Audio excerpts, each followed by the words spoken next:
January 1944. Eastern edge of the Hürtgen Forest. Cold air drifting through a maze of skeletal trees. Frost clinging to the iron frames of German 105mm howitzers. Men moving quietly, breath turning white as they reload and fire into the distant American lines. They have done this routine for months. Fire, adjust, fire again, pull back into the timber before enemy planes appear. The forest has always protected them. The mist has always softened their presence. Their guns have always had time. But something feels different.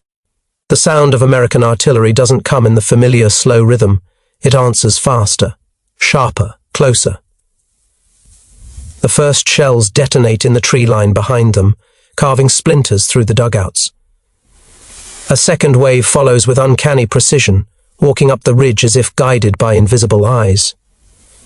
The German battery chief hesitates, unable to understand how their position has been found in under 3 minutes. Snow swirls through the blast waves. The forest shakes. Men scramble to limber the guns, but another strike lands directly on the command post, cutting off the firing data. What once felt like a protected sanctuary now feels exposed, tracked, measured. American counter-battery fire rewriting the rules of survival. This is where the story begins, and its roots stretch far beyond this forest into the wider machinery that made such precision possible.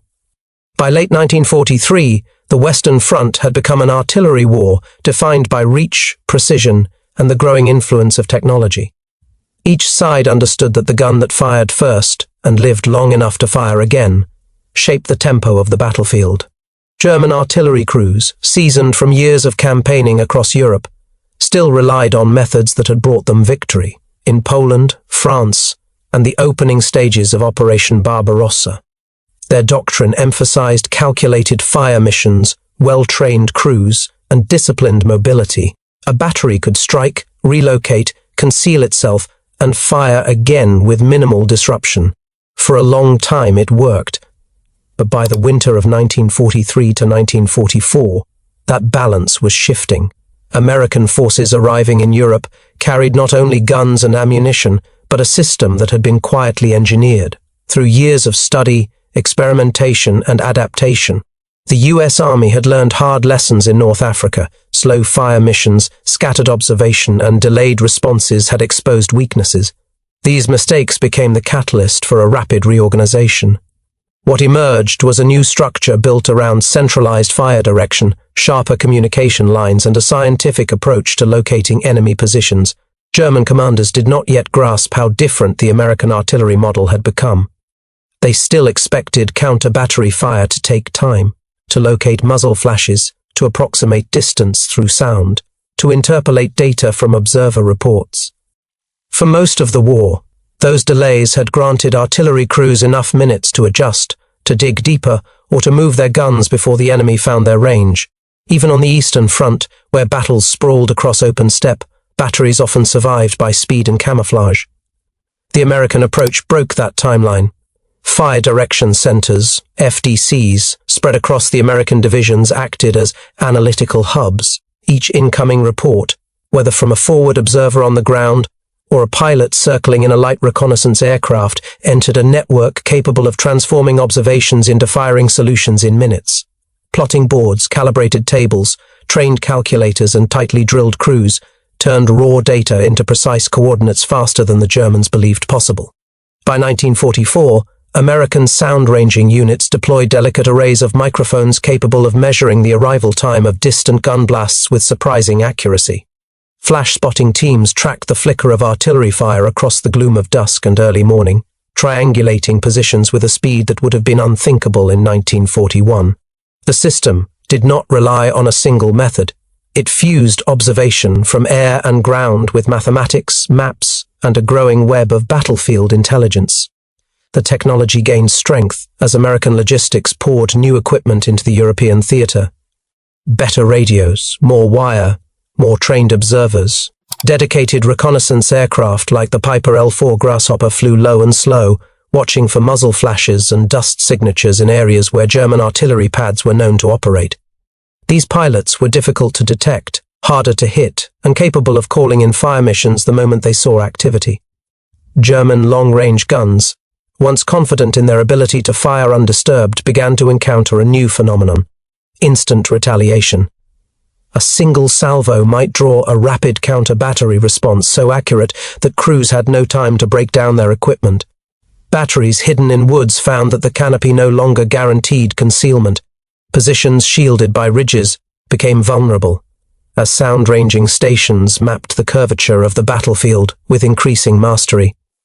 American artillery was not merely faster, it was coordinated at a scale the German army had never faced on the Western Front. Individual battalions could combine fire through centralized command, creating overwhelming volume at chosen points.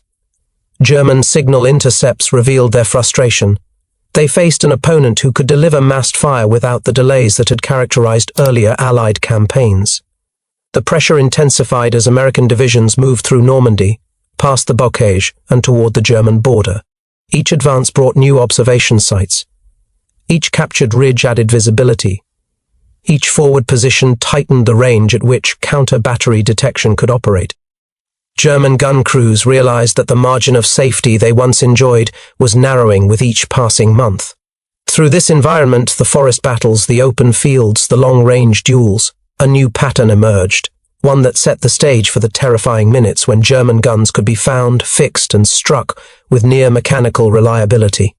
American artillery power in 1944 did not emerge from a single breakthrough.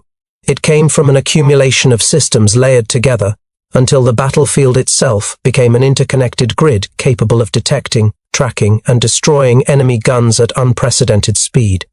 The closer US forces pushed toward German territory, the stronger this lattice grew. Every captured hill became an observation platform. Every cleared road allowed faster communication lines.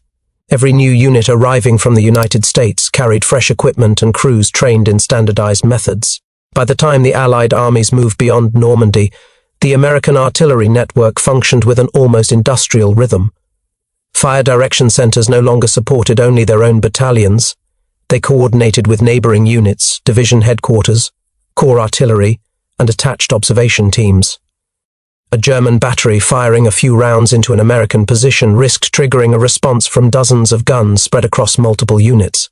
The moment a position was detected, data moved through switchboards, plotting tables, and calibrated ranges, with a speed that surprised even American commanders.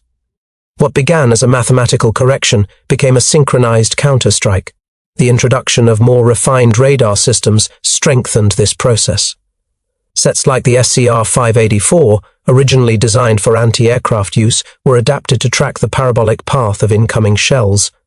When operators plotted these arcs backward, they could estimate the location of the firing guns with remarkable accuracy. A weapon that had once taken hours to hunt could now be identified in minutes. German crews operating 88s, 105s, and 150s discovered that their first salvo often became their last opportunity to act freely. German doctrine had never prepared them for this level of reaction speed. Their artillery schools emphasized precision, discipline, and carefully timed barrages. They trained to fight armies using slower cycles of communication, where counter-battery fire required a deliberate process. The Wehrmacht's own sound-ranging units were excellent, but they lacked the depth of equipment, manpower, and redundant observation layers that the Americans deployed by mid-1944. Even when German systems worked, they were frequently disrupted by fuel shortages, damaged phone lines, or the loss of experienced crews. Camouflage, once a reliable shield, began to fail under this pressure. American observers flying in L-4 and L-5 aircraft learned to spot the faintest disturbances: disturbed snow, freshly turned soil, wheel tracks leading into sheltered clearings. If the aircraft could not pinpoint the guns, sound-ranging units often could. If sound failed, radar compensated. If radar lacked clarity, forward observers on ridgelines listened for blast signatures and relayed notes into the fire direction network. There were few gaps left to exploit. The effect on German operations grew more severe as the Allies approached the Siegfried Line. The dense forests and rolling hills provided concealment, but they also created echo patterns that American sound-ranging teams studied and mapped until they understood them intimately. Trees muffled some signatures, yet amplified others, creating distinctive acoustic fingerprints that trained operators could interpret. German crews who believed they were hidden deep in woodland found themselves struck with disturbing precision. In this environment, the American artillery arm became not just a tool, but a presence, an unseen force shaping the tempo of each engagement. Commanders learned that they could maneuver infantry or armor with greater confidence because hostile guns were increasingly vulnerable. German officers wrote privately about the suddenness with which their batteries were neutralized, reporting losses that seemed out of proportion to the number of rounds they had fired. This transformation narrowed the battlefield into a space where time itself became a weapon.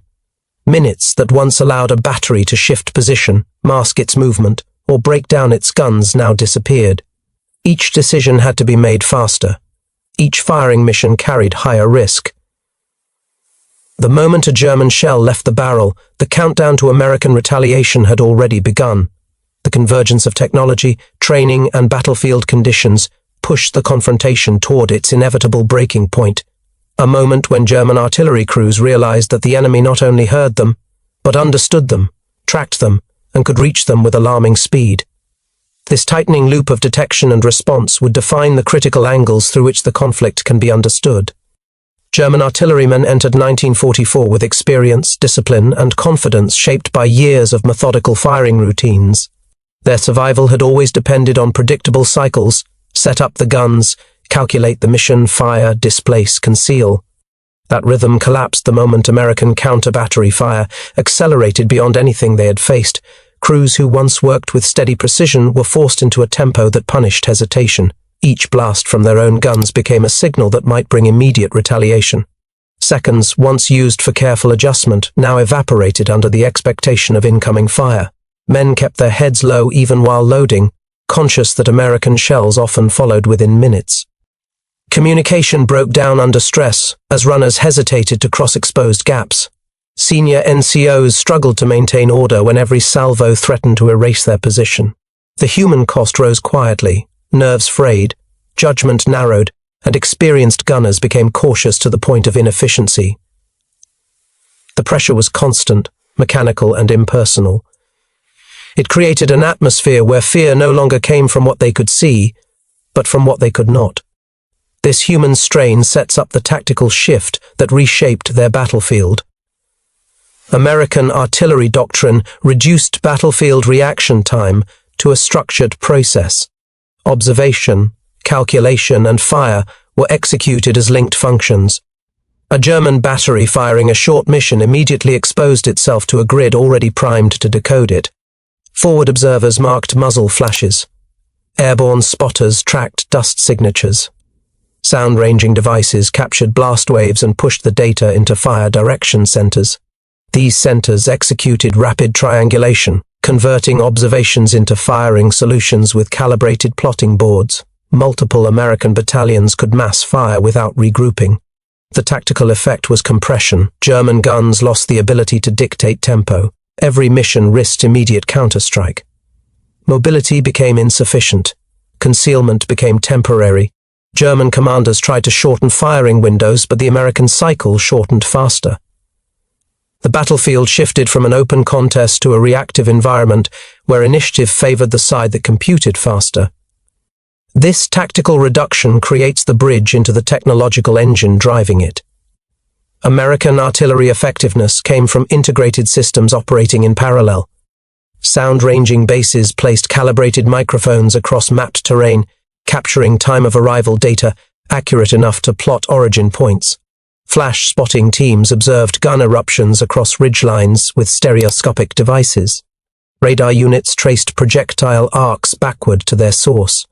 Each method produced coordinates. Fire direction centers compared inputs, discarded inconsistencies, and generated a firing solution in minutes. Technology removed guesswork. It replaced observation delays with continuous data flow. German artillery, designed for tactical superiority through discipline and precision, was not built to withstand this multi-layered detection system. Once located, their guns faced massed American fire, controlled by standardized procedures. Technology became a silent adversary, unseen, uninterruptible, indifferent. American artillery efficiency came from commanders who treated information as a weapon. Officers at division and corps level enforced strict procedural discipline. Every observer report, every sound ranging measurement, every radar trace moved through a chain that tolerated no delay. Leaders such as Brigadier General Charles MacDonald in European artillery commands pushed for centralized control and cross-unit cooperation. They treated firepower as a pooled asset rather than scattered battalion strength. This approach allowed multiple battalions to respond to a single German salvo with overwhelming force. Commanders emphasized redundancy. If aircraft could not observe, ground teams stepped in. If sound ranging faltered, flash spotters filled the gap. The leadership focus was not on individual brilliance but on system reliability. German units faced opponents whose command structure turned coordination into an operational constant, ensuring that counter-battery fire arrived with the predictability of a mechanical process. This leadership layer deepened the operational pressure Germany faced. German officers struggled to comprehend the reach of American observation. Diaries and after-action notes described shells arriving with no visible reconnaissance overhead. Crews searched the sky for spotter planes that were not there. They blamed partisans, assumed infiltrators, or suspected captured radios had compromised their signals. The source of American accuracy often remained invisible. Sound-ranging microphones hidden behind American lines could not be targeted. Radar trucks shielded by tree lines never revealed their presence. Even forward observers remained concealed in terrain folds or fortified positions. To German crews, American retaliation felt omnipresent yet untraceable. The lack of identifiable cause produced a deeper psychological effect than air attack or armored assault. It created the sense of an opponent who did not need to see them to destroy them. This unseen threat formed the emotional weight behind the technological onslaught. Survival in an artillery unit depended on rhythm. German crews once relied on timing, fire emission, expect counter-battery fire minutes later, and use that gap to move or conceal. When the Americans compressed that window to near zero, the psychological structure collapsed. Each firing mission became a gamble measured in seconds. Crews hesitated to execute orders. Officers limited their own firing schedules to preserve their men. The anticipation of incoming fire created mental exhaustion that eroded efficiency more effectively than physical losses. Morale declined as positions were struck despite camouflage, despite short missions, despite relocation. The belief that skill could preserve survival faded. Precision became personal. The artillery war shifted from a duel of guns to a duel of nerves, with one side operating under crushing temporal pressure. The breakthrough moment came as American forces pressed against the German defensive belts surrounding the Hürtgen and the approaches to the Roer. By late autumn 1944, the forested ridges had turned into a labyrinth of ambushes, hidden artillery pads, and dug-in gun lines meant to slow the American advance. German commanders relied heavily on these batteries. They expected their timing, camouflage, and experience to keep them alive long enough to stall the enemy. For years, that expectation had been justified. On a cold, overcast morning in November, a German 150mm battery opened fire on advancing American troops along a narrow forest road. The guns fired in measured rhythm, echoing through the trees. The crews believed they were concealed under the canopy and shielded by the rising terrain. They expected the usual window, 15 to 20 minutes, before counter-battery fire found a rough approximation of their position. Enough time to complete the mission and pull back to a secondary firing point. They did not get that time. American sound-ranging teams positioned along the ridges had already mapped the acoustic behavior of the forest. The moment the first German salvo erupted, microphones captured the shock waves and fed the data through insulated lines to the fire direction center. Operators compared plots, calculated bearing lines, and locked coordinates. At the same moment, a forward observer hidden in a shell crater on a nearby slope caught the faint flash of the second salvo filtered through the trees. His report aligned almost perfectly with the sound-ranging data. The FDC needed less than 3 minutes. American battalions awaiting instructions shifted from standby to execution. Plotting boards snapped into alignment. Firing tables confirmed the required corrections. Orders moved through switchboards to gun crews that had rehearsed this sequence until it became instinctive. When the command was issued, Dozens of American guns opened fire in unified cadence, their shells cutting through the canopy toward the German position. The first American rounds arrived while the German battery was still mid-mission. The initial impacts detonated along the rear slope, catching the ammunition carriers and support vehicles. Men scrambled to reposition, unsure how their concealed site had been discovered so quickly. A second wave followed precisely along the gun line, striking limber points and crew positions. One gun was destroyed outright, another was disabled when its recoil system ruptured under the blast. The speed of the attack created paralysis. German gun commanders tried to relay orders, but phone lines had been cut by the opening explosions. The crews resorted to hand signals, struggling to decide whether to finish the fire mission or abandon the position. The third American salvo made the decision irrelevant. It fell directly onto the command post, collapsing the dugout and silencing coordination. Nearby units reported the same pattern. German 105s firing from reverse slope positions discovered that their intervals of safety had vanished. A single ranging shot triggered a rapid American response. A full mission guaranteed destruction.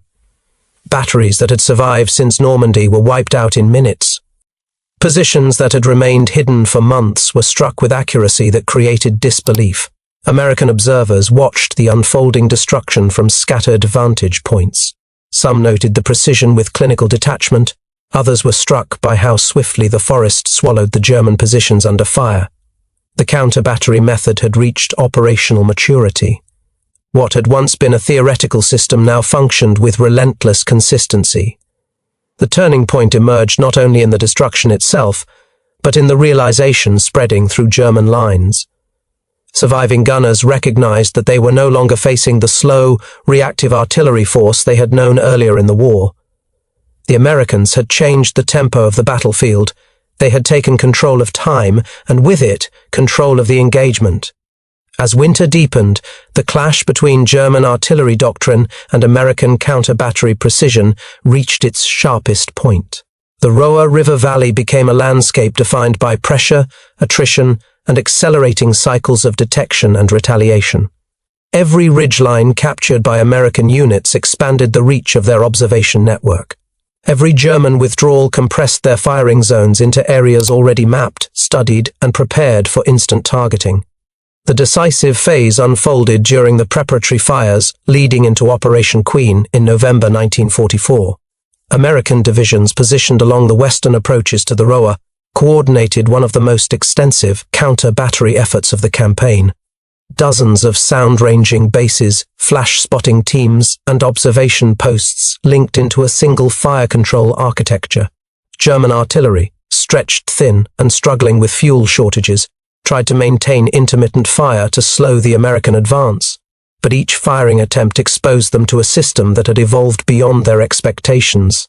When a German 88mm gun opened up on an American infantry advance near Langerwehe, its blast wave was caught by 3 different microphone arrays. The bearing lines converged almost instantly. Radar units tracking high-arching shells from a nearby 105mm battery traced their trajectory backward and produced a second set of coordinates. Observation aircraft orbiting above the valley spotted flashes from yet another firing position. The fire direction centers layered these inputs without pause.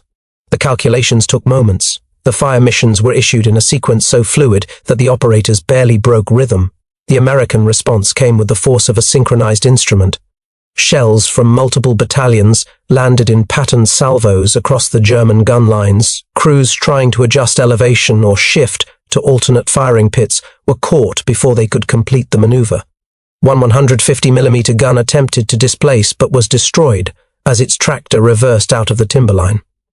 Another battery, positioned in shallow pits carved into frozen earth, suffered catastrophic losses when a precision salvo detonated directly on its ammunition stores.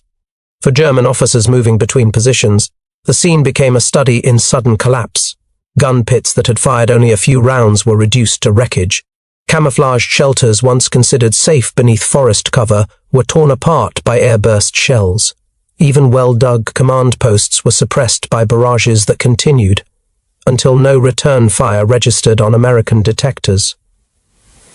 Reports filtered through division headquarters documenting artillery losses far exceeding what German commanders believed possible in such short intervals.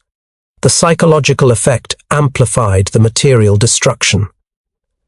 Veterans who had survived years of artillery duels admitted that they had never encountered an opponent capable of locating them so quickly. Some units reduced firing to minimal harassment rounds. Others fired only when absolutely necessary, limiting exposure at the cost of tactical effectiveness. The evolution of American counter-battery fire forced German artillery into a defensive posture that contradicted its doctrinal purpose. The climax reached its peak during the final preparatory bombardments before the push toward the Roer dams. American gunners executed massed fire missions coordinated across divisions, targeting not just known positions but suspected ones based on acoustic anomalies and incomplete reports. The objective was not simply to destroy guns but to dominate the timeline. The Germans could not fire long enough, often not even long enough to correct their aim, without risking immediate counterfire. Hour by hour, the American artillery system demonstrated a level of speed and precision that erased the remaining assumptions German crews carried from earlier stages of the war. The duels no longer resembled contests. They became executions dictated by time compression. As the Roer offensive advanced, it became clear that German artillery, once the backbone of their defensive operations, could no longer shape the battlefield at will. The American counter-battery network had stripped them of the initiative and ushered in the consequences that followed. The immediate consequences of these rapid counter-battery strikes were stark and uncompromising. German artillery units that had dominated fields of battle for years suddenly found themselves neutralized almost before their guns could be brought to bear. Divisional reports from late 1944 record losses that stunned even the most experienced Wehrmacht officers. Entire 105 and 150 mm batteries destroyed, personnel casualties exceeding 50% in some engagements, and command posts obliterated before officers could issue evacuation orders. Ammunition stores, carefully concealed in dugouts and camouflaged bunkers, were detonated with deadly accuracy, compounding the losses. Operationally, the effect was immediate. German infantry advancing under artillery cover discovered that supporting fire was unreliable. Missions that depended on preparatory barrages or defensive interdiction often collapsed under the speed of American retaliation.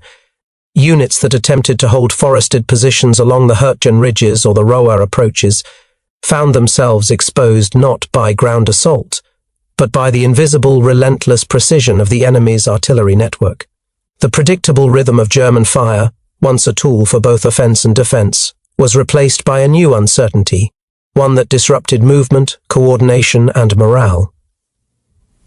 Reports from German headquarters show an increasing reliance on emergency relocation and shortened firing missions. Batteries would fire only a few rounds before displacing, attempting to outrun the American detection network. Yet this reactive approach often failed. Communications lines were severed in early impacts, and the speed of American triangulation left little margin for error.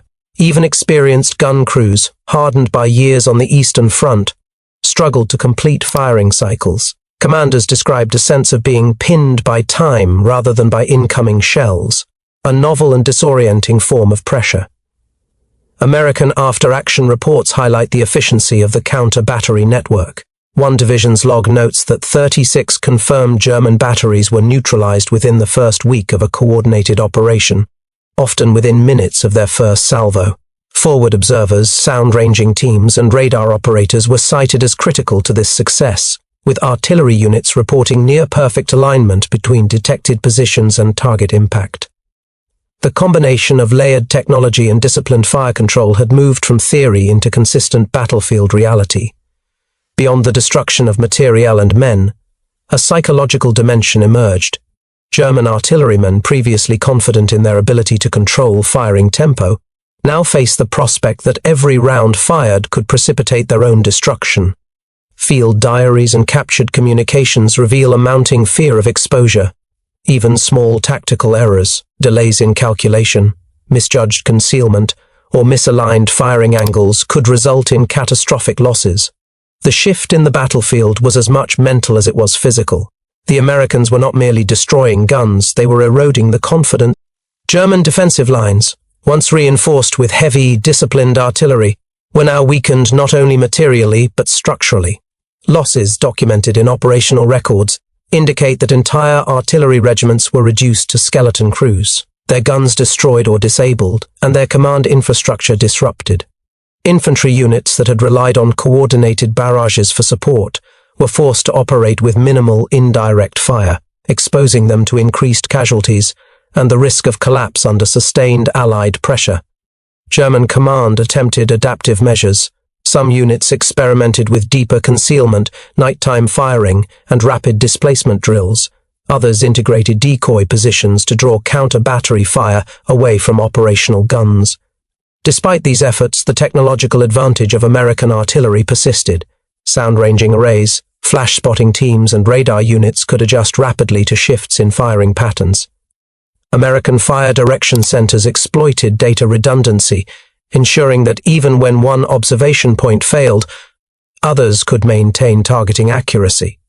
The cumulative effect was a persistent reduction in German operational freedom. The psychological impact on German troops intensified with each engagement. Commanders in field reports repeatedly emphasized the paralyzing speed of American retaliation.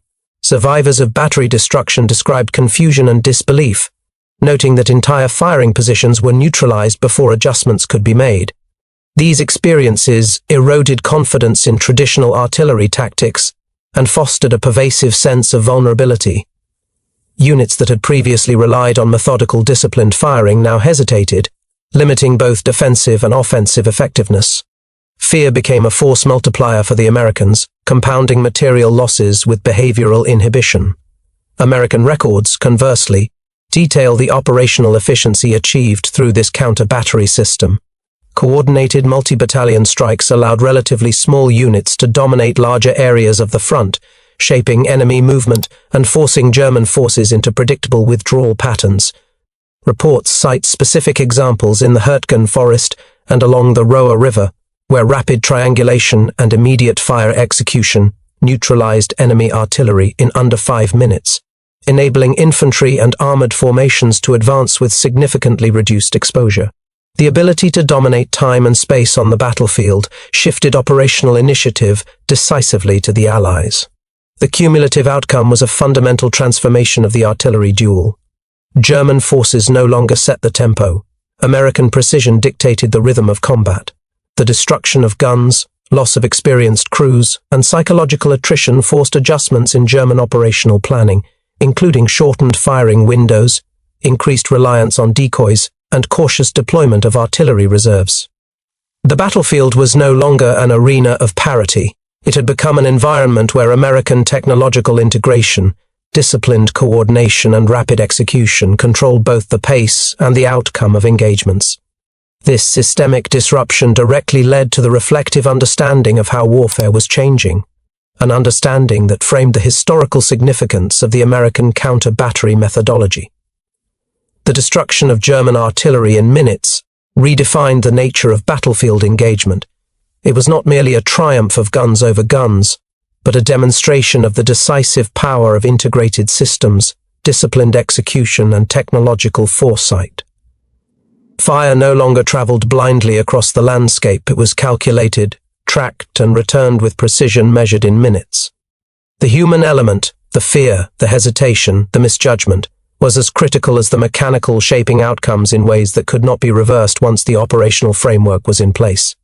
This episode illustrates a turning point in warfare. Speed of perception equaled, and in some cases exceeded, raw firepower. German crews who once relied on experience and camouflage were rendered vulnerable by methods that leveraged observation, computation, and coordination. Survival became a function of being anticipated, predicted, and outmaneuvered in time before being outgunned in space. The battlefield itself transformed into a temporal construct, where the seconds between detection and destruction defined effectiveness more than the number of shells fired. For historians, this moment emphasizes how technological integration reshapes not only tactics but strategy and psychology. The lessons extend beyond artillery. Any system capable of compressing observation, analysis, and execution into an accelerated cycle gains a decisive advantage. The fear that German artillerymen felt, the paralysis induced by unseen precision, and the collapse of previously reliable routines offer a human lens on the abstractions of operational superiority. Ultimately, the episode demonstrates the evolving dialogue between man and machine, between instinct and system, between traditional doctrine and adaptive innovation. The rapid counter-battery techniques employed by the Americans did more than destroy guns. They redefined the parameters of combat, reshaped command decisions, and imposed a new logic on the battlefield. In the quiet aftermath of shattered batteries and exhausted crews, history recorded the emergence of a principle that would persist. Control of time and information can be as lethal as control of territory.